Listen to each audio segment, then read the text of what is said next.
Ao vivo. Tá dando para mostrar certinho a apresentação? Aham, só tá um pouquinho pequena a tela. Ah, Assim. isso. Isso, tá ótimo.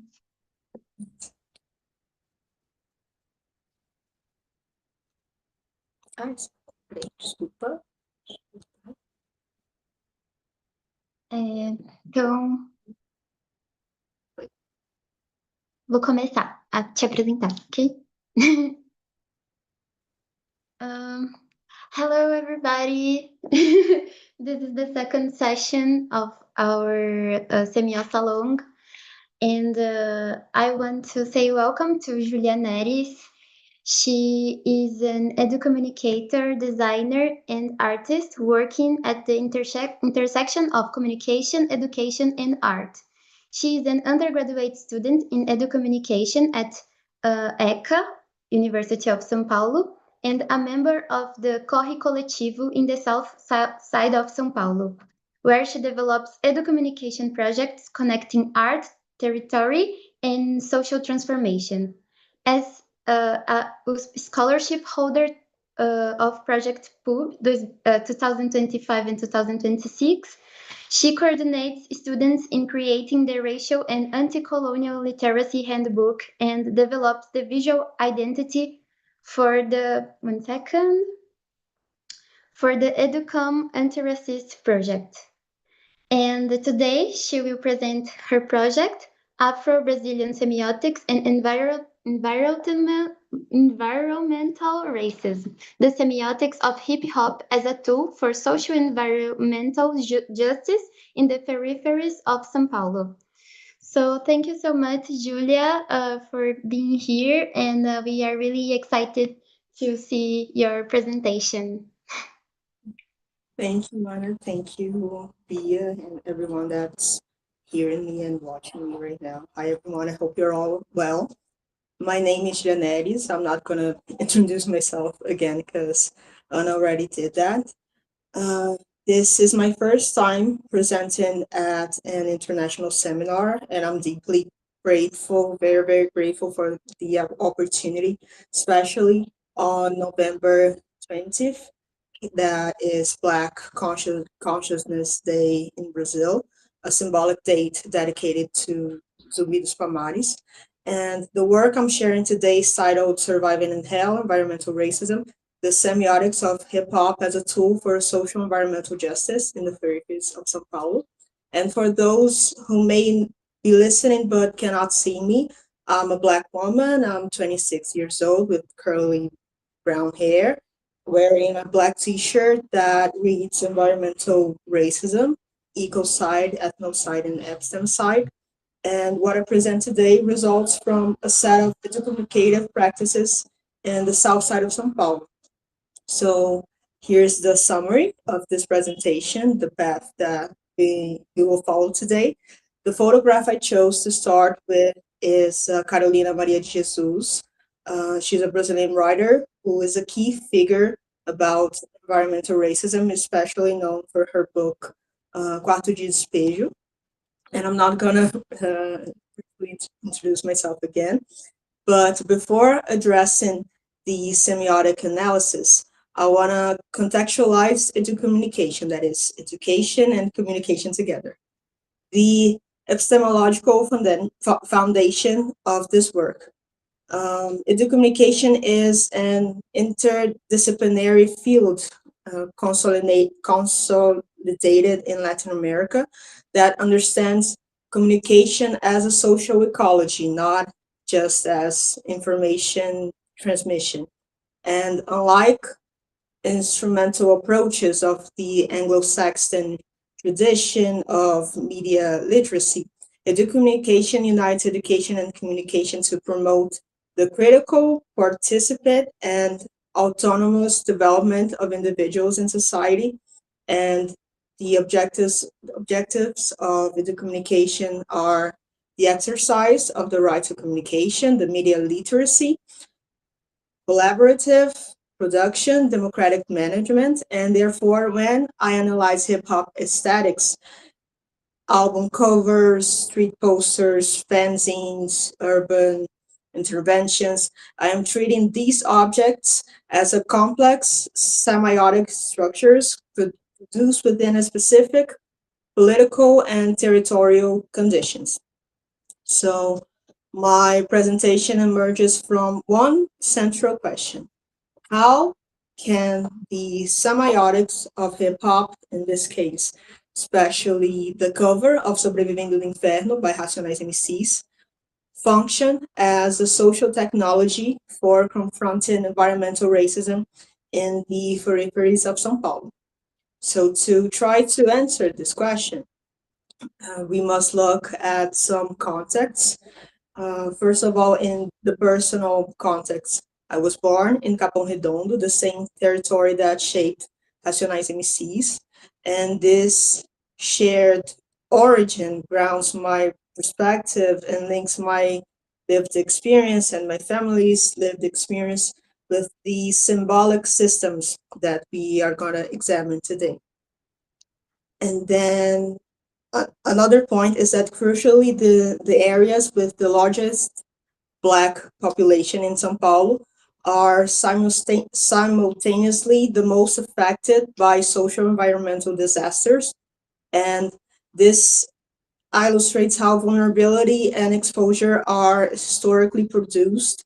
And another thing is that the region, once known as the Triangle of Death by the neighborhoods of Capão Redondo, Jardim Ângela, and Jardim São Luís, still concentrates structural inequality and environmental risks. And my key insight is that scientific data like CEMADEM's disaster risk formula become more accessible when translated through the aesthetics and narratives that truly resonate with this territorial experience. So basically, this is my theoretical framework. First of all, the social semiotic, then to Afro-Brazilian and African references, and socio-environmental educommunication. First, socio-semiotics. I work mainly with Eric Landowski, whose approach expands classical semiotics towards social interaction and regimes of meaning, and his perspective helps me understand how the album cover creates a regime of presence marked by, unfortunately, violence and confrontation, and these elements that structure the experience of peripheral life. Second, the Afro-Brazilian and African references, which form the core of this research. Muniz Sodré, he introduces the idea of ecology of knowledge and understands communication as a system of life, not just transmission of messages. Beatriz Nascimento, she contributes to the notion of visibility, to body image, and memory as political action. Her statement in the Ori documentary, she said something like, a free translation, by the way, need the image to recover identity is fundamental for reading the album cover as a symbolic re-inscription of Black experience.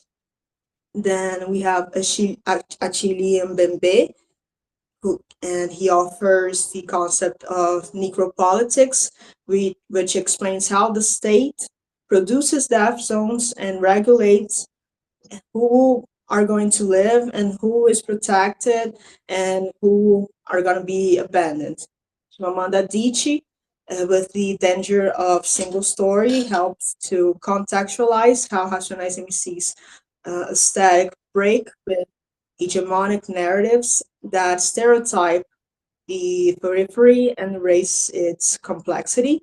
And the third block is socio-environmental educommunication, where I try to connect the semiotic and Afro-diasporic frameworks with communication practices and concrete socio-environmental data.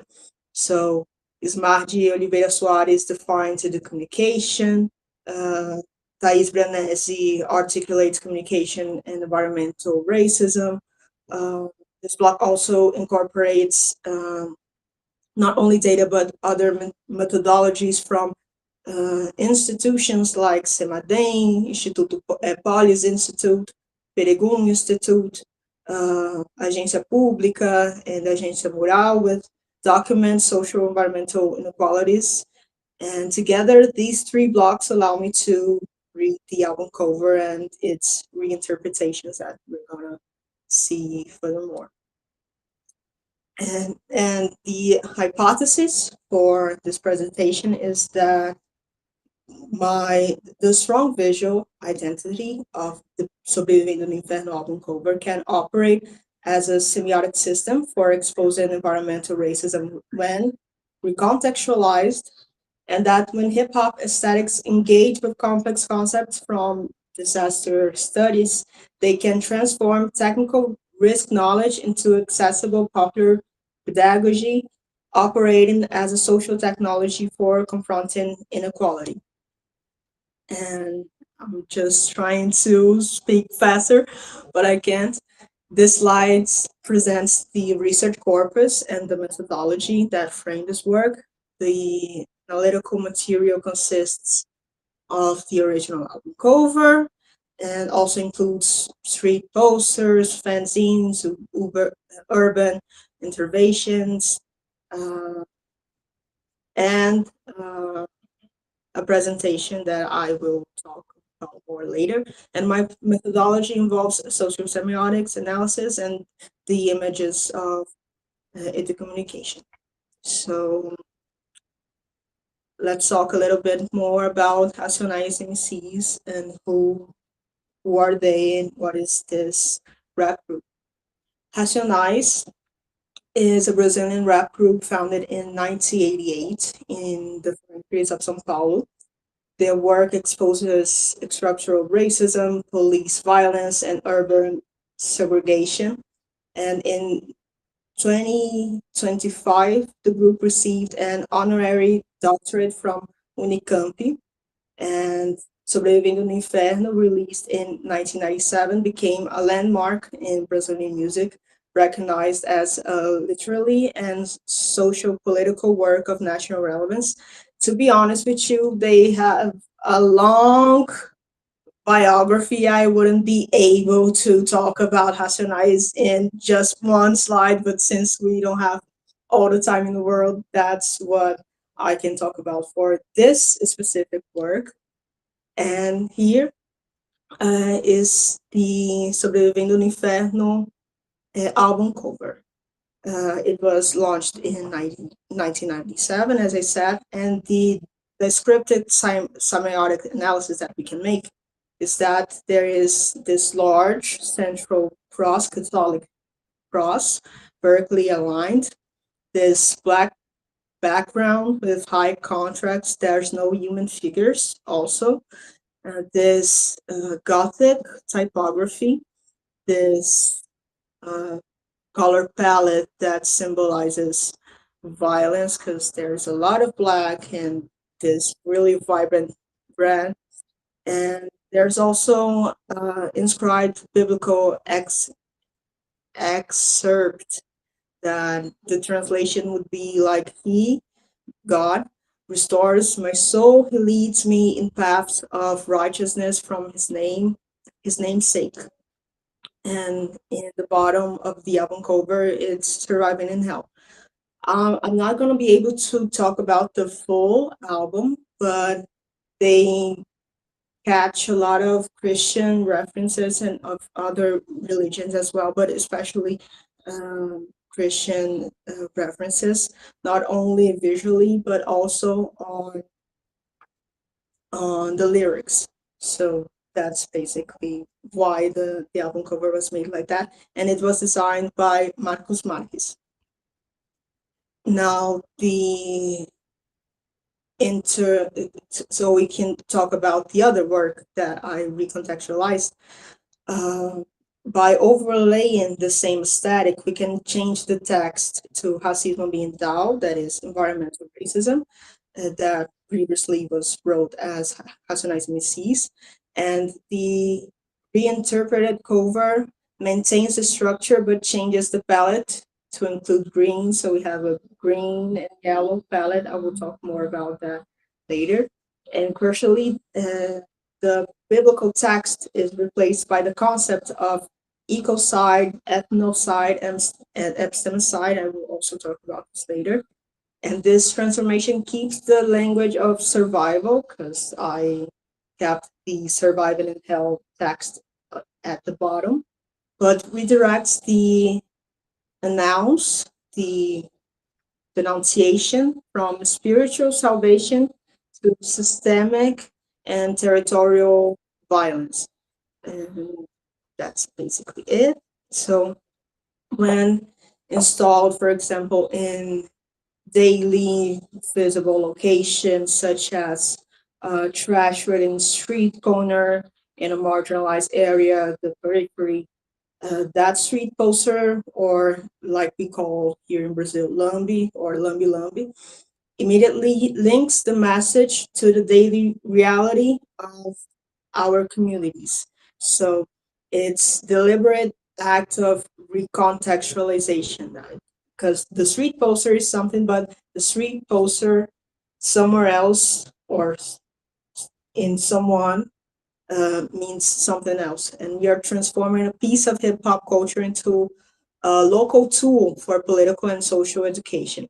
For example, for Muniz Sodré's perspective, hip hop aesthetic can be read as a form of an ecology of knowledges. It not only denounces, but organizes facts, guides, practice, and we create our own symbolic territorial territories of survival.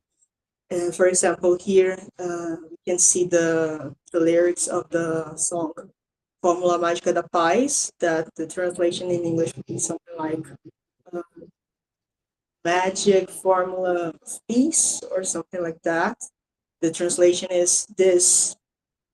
I don't know if I can curse in here, but I rather not. But this is a minefield. How many times did this when he said it's burned?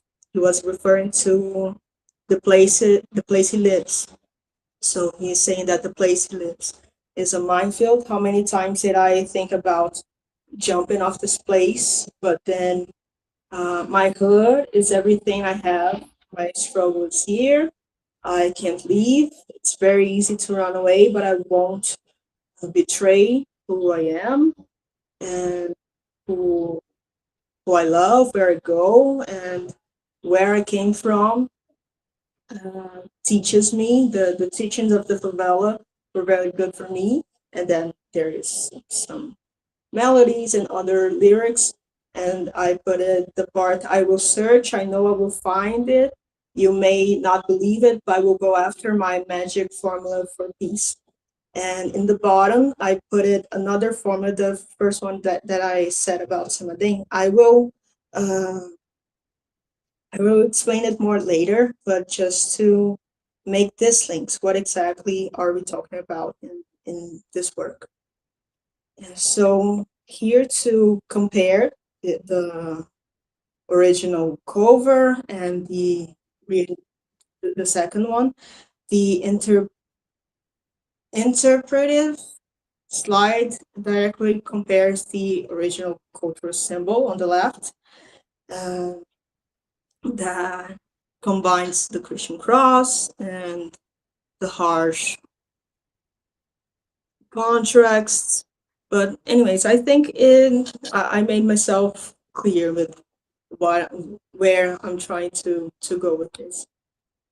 And to explain a little bit more about this second one, art, the slide presents the triangle of death, a term that historically referenciated areas in the south zone of São Paulo, like neighborhoods like Capão Redondo, Jardim São Luís, and Jardim Angeles, which were considered the most violent by the UN, back in the 1990s. And in my previous research called Memory as Right, the erasure of popular struggles in the South Zone, I already questioned this framing, and the central question back then was, what is truly violent? Is it the neighborhoods themselves and people that live in there, or is it the actions of the state and the hegemonic media insisting that these territories and the people who live there are only defined by violence? So when we decide to re-signify this concept using the framework from the book by Educom Institute. The book is called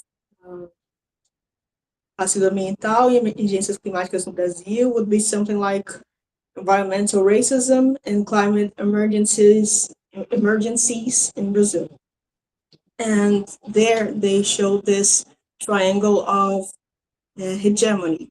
And in this work, it replaces the triangle of death because it redefines the true sources of violence in the Brazilian context. So the new points of this triangle are epistemicides, ecocide, and ethnocide. So these three concepts represent the true engines of the structural violence. That's why I put it in the artwork. Now, about the cross, the Catholic cross, it immediately carries profound symbolic weight because in the Brazilian context, it primarily refers to the Catholic religion, and it's deeply rooted in this story of colonization and the imposition of a singular worldview. But however, the cross is fundamentally a symbol of faith and resilience for some people. And I kept this symbol because in times some other communicators already told me that they struggle to explain some things to Christian people about social environmental communication, because sometimes people see some bad news in the media of social environmental disasters, and they think that's something good because they often relate it to the apocalypse or the second coming of Jesus, but not necessarily. You can have your faith, but sometimes we just live in unequal systems of power, and that's necropolitic happening, not necessarily Jesus is coming back when you see some news like that. But my strategy to recontextualize this symbol, first of all, I already needed to keep it because if I didn't have this, you wouldn't see it and recognize it as something similar to Racionais. But I'm also referencing Reverend Benjamin Chagas, because he is considered like the father of racismo ambiental, environmental racism. And he was a civil rights leader, and his church, they produced researches about their territory back in 1982, back in the 80s, actually. And they found out that the water that they were drinking of the near river was being polluted with toxic residuals. So by connecting the cross to a Black leader who used his position to fight for the right to clean water that they were drinking, bringing a Black reference figure to forefront of the ecology movement and addressing his work is something that I think helps to tell the story, about the ecologist movement, because often Black and Indigenous people are not shown as references or as intellectual references. And this final comparative slide addresses the political reinterpretation of the national color palette. My color choice, the green and yellow palette, is not accidental because green is often associated to ambientalism, but it's also a direct reference to the colors of the Brazilian flag. But I do not, in this slide, I didn't use the flag itself. Instead, I referenced the work of Abdias do Nascimento, specifically this painting called O Corre, where he re-signified the national flag by reinterpreting the flag through Afro-Brazilian symbolism and Afro-Brazilian religions. He reclaimed it in a memory of the struggle of Black and Indigenous people. And another thing that we could analyze, just like I said earlier, that the street poster on the day on the community or somewhere people can see have another context. For example, I often wear some t-shirts featuring this specific artwork, as I'm doing right now, and my body becomes a living, breathing symbol in public space. So, for example, consider a scenario in public transport. Even though I'm also wearing the national colors, green and yellow, the political message that it's way too related to death because it's ecocide, it's ethnocide, it's epistemicide, it's surviving in hell, and racism. That's a big racism on my chest.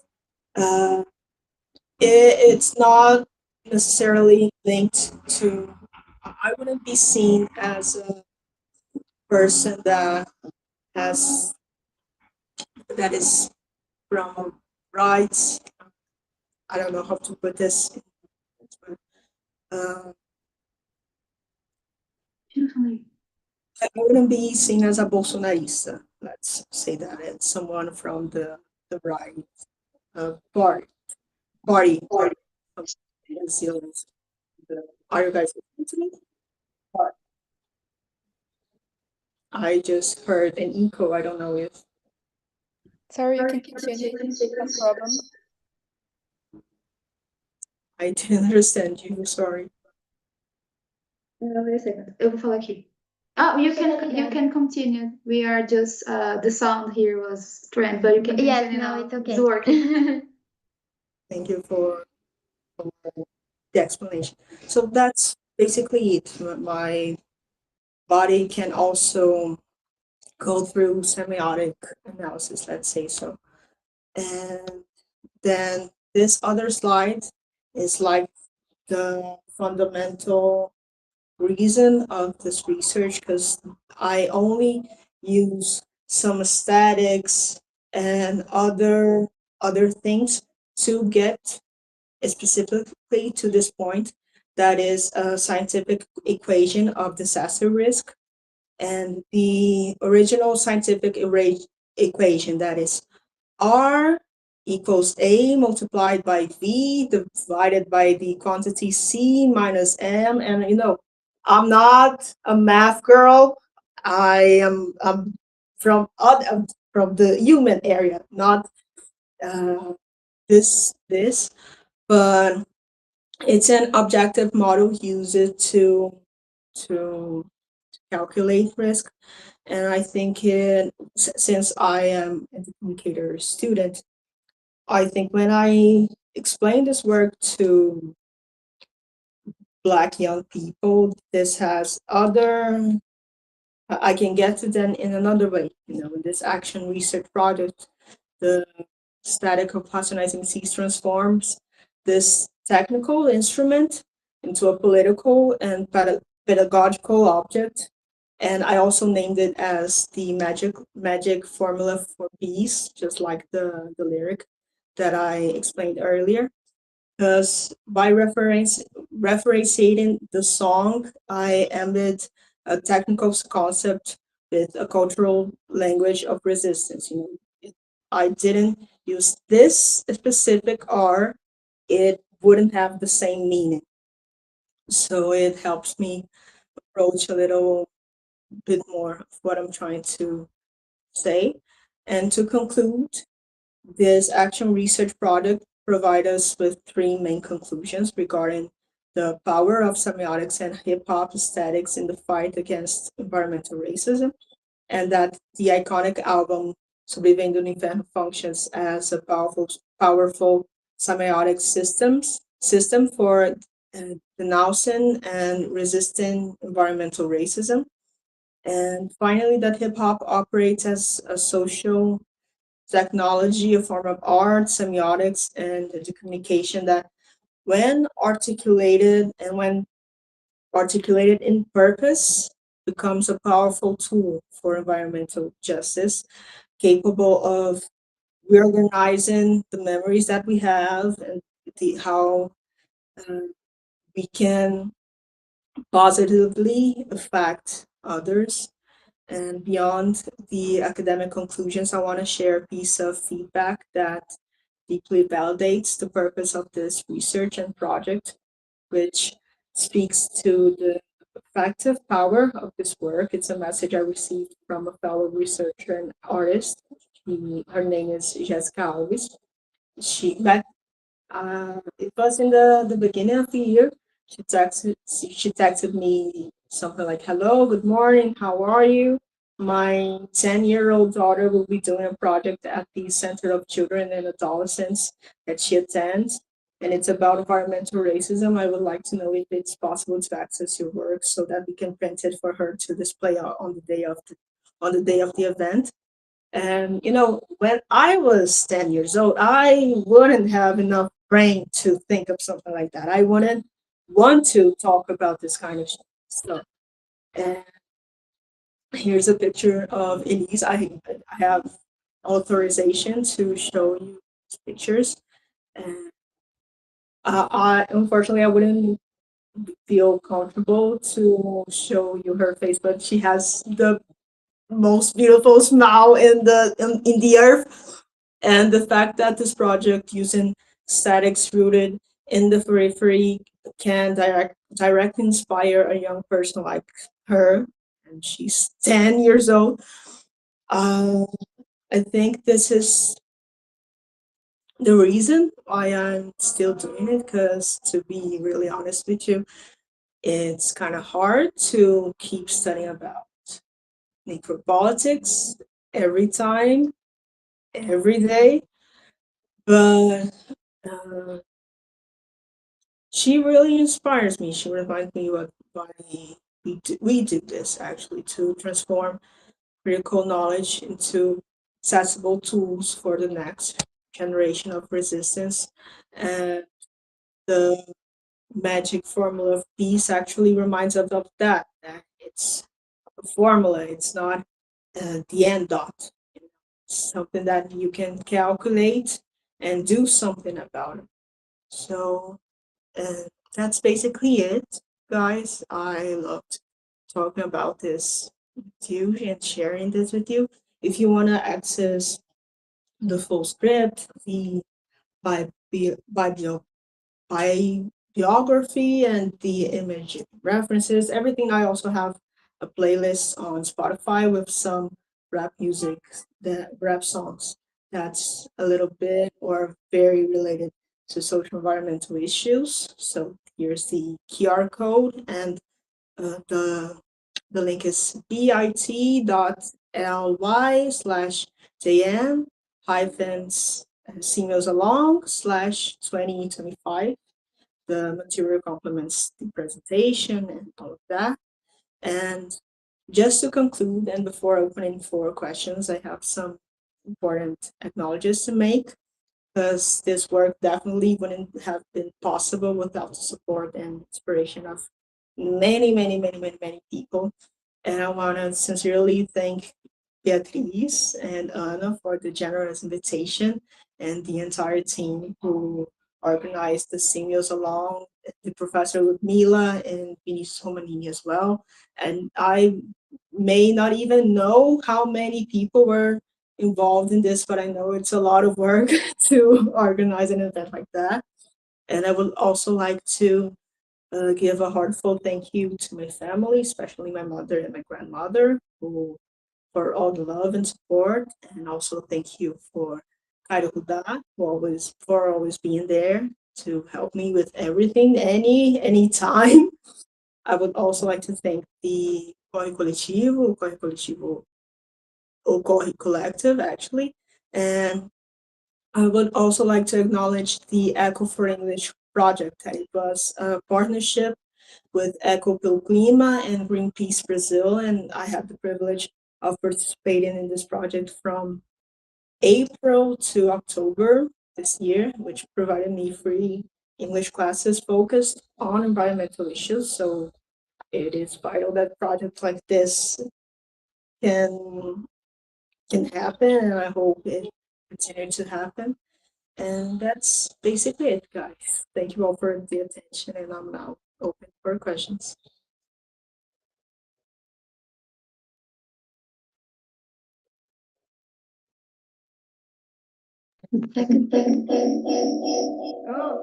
Okay. Tem votação aí. Thank you so much, Julia, for your presentation. It was amazing.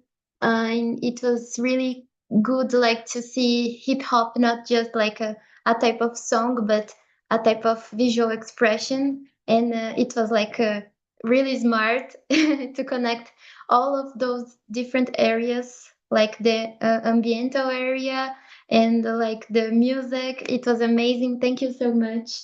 And I want to know if someone here or in the chat have any comment or questions. I have. Okay, Bia. First of all, I want to congratulate you on your amazing work. As a artist, a visual artist myself, I love how you make this recall of the semiotic of this this Brazilian cover. And a comment that I want to make is I love how you connect these Brazilian elements in the redesign that you made, and how we see these Black Brazilians that are connected into the research that we are presenting in this series. You talk about Abdias Nascimento and how his representation of our flag was important for your creation, and I talk how he was important to the Black cinema as a Black actor making the Teatro Experimental. And you are talking about the sign of Black representation, and this is all connected to all along the series. So if all of you, I don't miss any of this because this is a whole class of this history. And you said that you are not a mathematician, but I see the equation that you made, and for me, this is a semiotic equation, very, very well made, like could be in a semiotic book, I guess. And I think like the impact of this type of representation has a young generation is so important.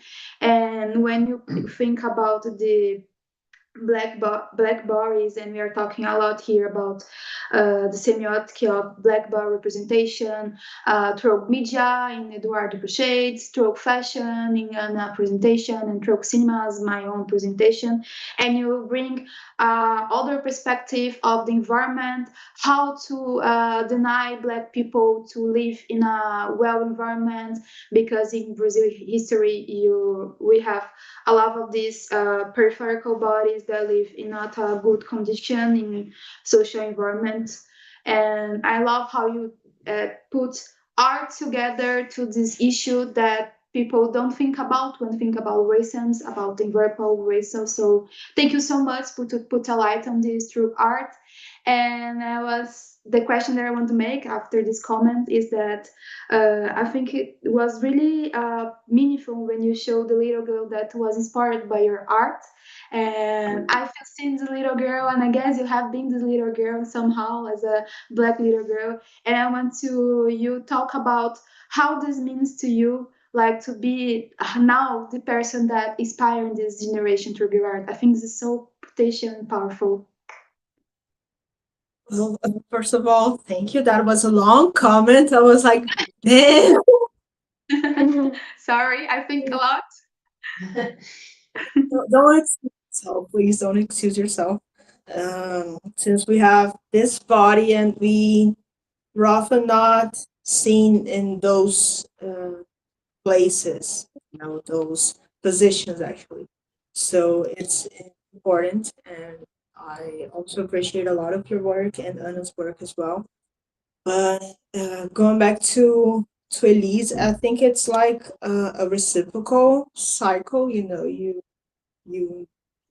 can inspire or indicate someone to go somewhere to find something, and then you will also uh, uh, go through this path.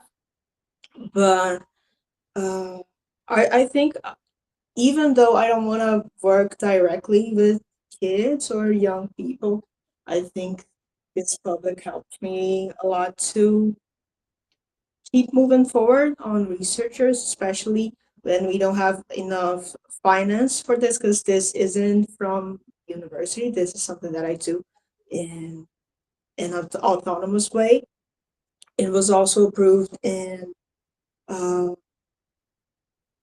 we're going to have a guidebook of a part of this project, but that only happens after a long time with a lot of hands and a lot of people. And I'm glad that I have a lot of people near me to keep moving forward. And actually, I think I learned a lot from them. I don't think I am the one teaching them something. I only uh, bring what I what I fortunately had access to, and I just put it back in a more in the most simplified way that I can. Uh, it makes me smile every time I remember of her and other people. For example, there is an event here in São Paulo called Peripheral, and it was the first time that I participated, and I brought some fanzines, and I was able to explain a piece of this for some people that were there. Some of them already knew me from a lot of different places, since the artwork that I exhibit in the Favelas Museum, or some urban interventions. Some people only knew my tag or my logo, JN, not my name or my face or my body. So when I'm able to not only to talk about this, but especially hear it back, what it means or how it affects people, I think it's the biggest gift. Well, thank you so much for share these thoughts with us. For me, it was really delightful. And Yes, we have a question. yeah, oh, Yes, Cairo asked, how do you expect to continue this great work? Um, Actually, I'm trying to organize myself yet, because it's not a single, even though that's a research that I did and that I'm still doing, and I'm trying to improve and get more resources. That's something that I'm trying to understand how to get more people in this project so we can reach other places. So I'm still organizing.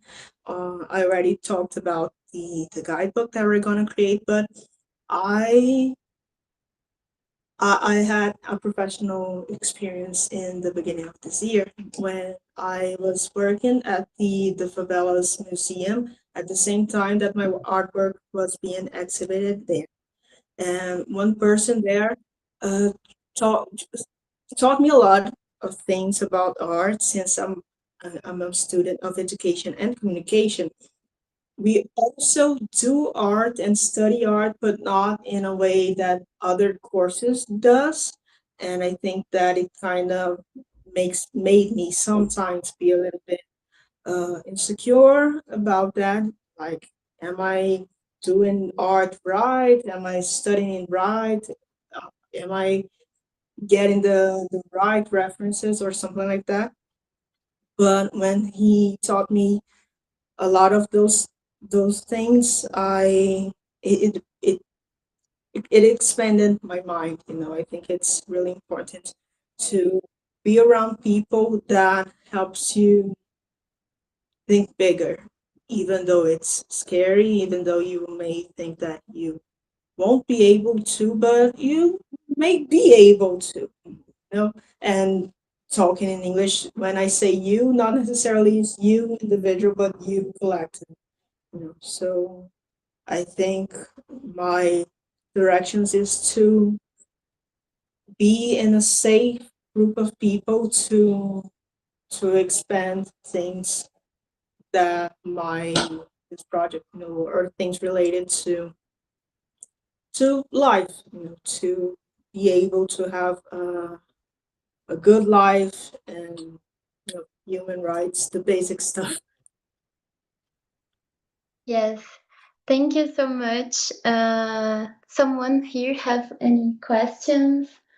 I think in the group chat was only this one, but you have a lot of compliments and a lot of people saying congratulations. And once again, thank you. Something interesting is that Racionais, like they are older than us, and you are like continues this, like being the other generation, using his work to inspire more the next generations. And so it's really interesting to see that not just cinema or not just music, the academic area is collective too, and have to be. The knowledge is collective. So thank you so much. And this will be recorded on YouTube, and you can share and watch again. And thank you so much for everybody being here. And we will have a party later. Yeah, if you're here in Alamo, please come to our Sobrevivendo party. Yes, thank you. And please celebrate in Brazil too. I know this is a day to think hard about our history, but to celebrate too our freedom. Yes.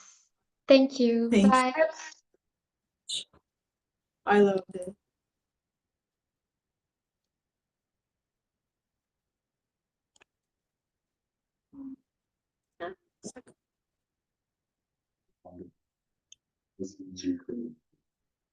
I'm glad that you came.